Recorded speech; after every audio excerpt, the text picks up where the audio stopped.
চিঠিটা যে লিখছে সে এখনই এই লাইব্রেরির ভেতরে আছে। কে কে আমাকে দেখছে? আজও কি কোনো চিঠি থাকবে? আজ কিছুই নেই। এটা আবার কি?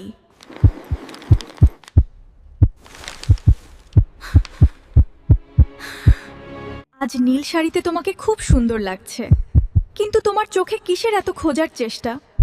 আমি তো তোমার খুব কাছেই আছি। মানে সে এখানেই আছে? কিছু বলবেন?